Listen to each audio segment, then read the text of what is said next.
Hello my fellow paint monsters, how are you today? I hope you're fine and I hope you've got a cup of tea or coffee because this one is going to be longer than usual. I've got lots of content for you.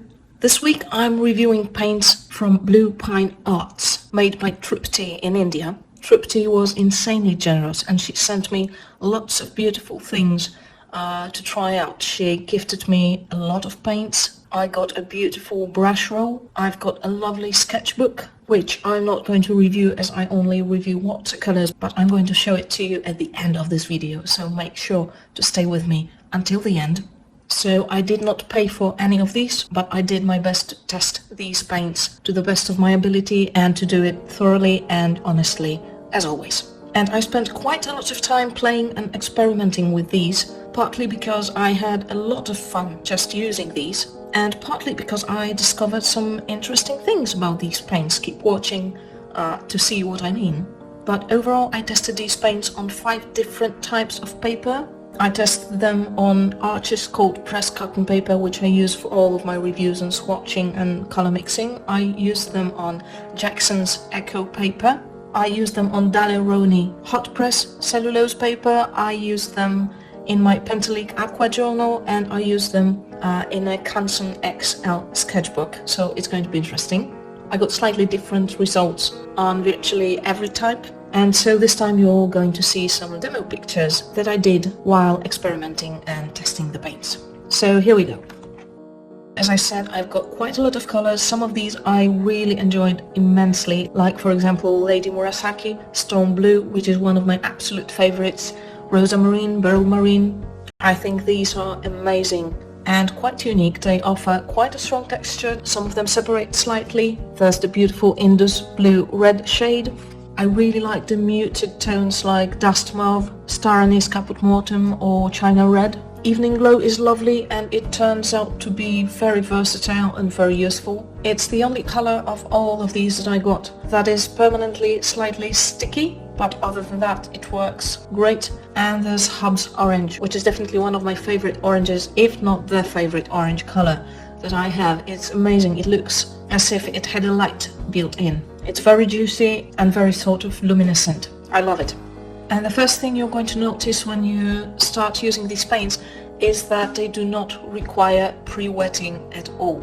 All of these colors activate instantly and with a mind-blowing intensity really. They're incredibly pigmented and they activate just like that. All of them layer wonderfully, they all flow very nicely on the paper. I bet lots of these will be marvelous mixing colors, but this I'm going to show you next week.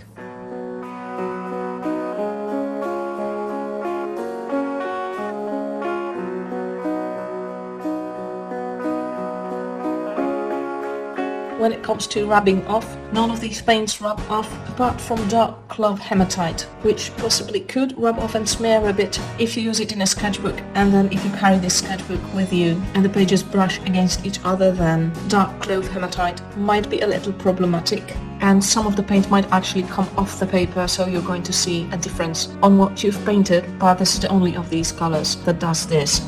Some of these colors do transfer though, they stain, so if you're working in a sketchbook, while you're not going to see visible difference in your artwork, some of the color might transfer to the neighboring pages in your sketchbook. And here the colors that will do this are Beryl Marine, Dark Clove Hematite to a significant extent, Indus Blue Red shade. I think this is a phthalo, so this is to be expected honestly, because the phthalo pigments just do that.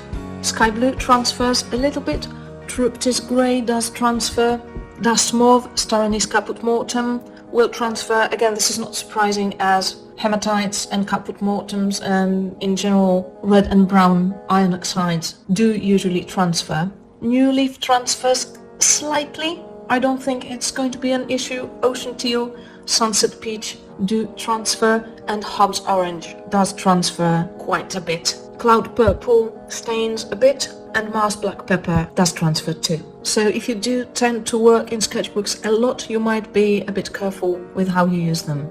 But again, for me personally, while rubbing off is more of a problem because it can actually affect the way your artwork looks staining and transferring to other pages of a sketchbook happens a lot with a lot of pigments, so you can alleviate this to some extent with some pigments by how you work the paint when you make it, but some pigments just tend to stain a lot, and there's not a lot you can do to completely eliminate this. So this just happens a lot with a lot of paints.